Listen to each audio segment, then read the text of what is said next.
শুনলে অবাক হবেন, একটা সন্তান যখন মায়ের গর্ভে আসে সবচেয়ে গুরুত্বপূর্ণ হচ্ছে প্রথম 3 মাস। ফার্স্ট 3টা মাস সবচেয়ে গুরুত্বপূর্ণ, এবং এই 3 মাস বিজ্ঞানীরা এখন গবেষণা করে দেখছে যে ওই সময় মায়ের গর্ভে যখন বাচ্চা থাকে প্রথম 3 মাস মা মোবাইলের সাথে কতটা কানেক্টেড, এবং সেইটার কারণে তার শরীরে যে রেডিয়েশন আসে সেইটার কারণে সন্তানের মধ্যে রেডিয়েশনের ক্ষতিকর প্রভাব যায়। অনেক মা বাচ্চা আসছে সারাদিন কোনো কাজ কাম নাই, মোবাইল একের পর এক স্ক্রলিং করতেছে, একের পর এক মোবাইল চালাচ্ছে, এবং মোবাইলের মধ্যে শিক্ষণীয় জিনিস দেখলে ওরকম ক্ষতি নাই, কিন্তু বেশিরভাগ দেখবেন তো কোন জিনিসগুলো মোবাইলের মধ্যে মানুষ বেশি অ্যাডিক্টেড হচ্ছে, আন্দাজে গেম খেলতেছে, গল্প আড্ডাবাজি করতেছে। অথচ ওই মা যদি ওই সময়টা হচ্ছে কোরআন পড়তো, হাদিস পড়তো, বাড়ির হচ্ছে যে আত্মীয় স্বজন যাদের সাথে তার সম্পর্ক স্বাভাবিকভাবে ভালো রাখার কথা সেটা যদি রাখতো, অটোমেটিক মায়ের শরীর ভালো থাকতো, সন্তানের ডেভেলপমেন্টটা সুন্দর হইতো।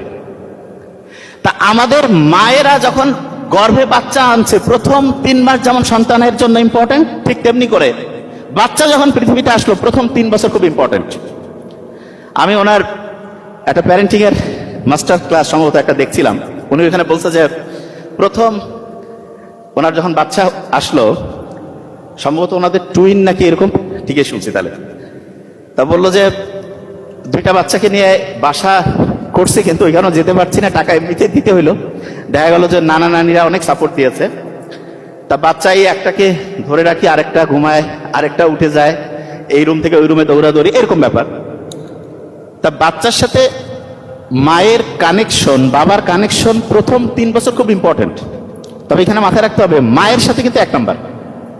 আমরা বলি না মাদার টাং, ফাদার টাং তো বলি না, মাতৃভাষার ইংলিশ কি বলি, মাদার টাং না ফাদার টাং? হ্যাঁ, মাদার টাং। তার মানে মায়ের সাথে সম্পর্কটা আত্মিক, এবং মায়ের কাছ থেকে বৈশিষ্ট্যগুলো সন্তানের মধ্যে বেশি যাবে, বাবার কাছ থেকে আসবে তবে মায়ের কাছ থেকে সবচেয়ে বেশি যাবে। এই জন্য বাচ্চার প্রথম 3 বছর তার সাথে সবসময় কানেক্টেড থাকতে হবে, এবং তখন দেখা যাবে যে বাচ্চার যে ব্রেইনের যে ডেভেলপমেন্টটা সেটা অসাধারণ হবে। এই ভিডিওটা দেখলে আপনি শিখে যাবেন কিভাবে আপনি ঘরে বসে মোবাইল দিয়ে এমন এআই ভিডিও বানাতে পারবেন, তাও শুধুমাত্র একটি টেক্সট দিয়ে, এবং এই ভিডিওগুলো ইউটিউব শর্টস, টিকটক বা ইনস্টাগ্রাম রিলসে ভাইরাল করে ইনকামও করতে পারবেন। তো চলেন কথা না বাড়িয়ে শুরু করা যাক। প্রথমে চলে যাবো এমন একটা ওয়েবসাইটে যেখানে শুধু একটা টেক্সট দিলেই এআই ভিডিও বানিয়ে দিবে একদম ফ্রিতে। প্রথমে চলে যাব গুগল ক্রোম ব্রাউজারে।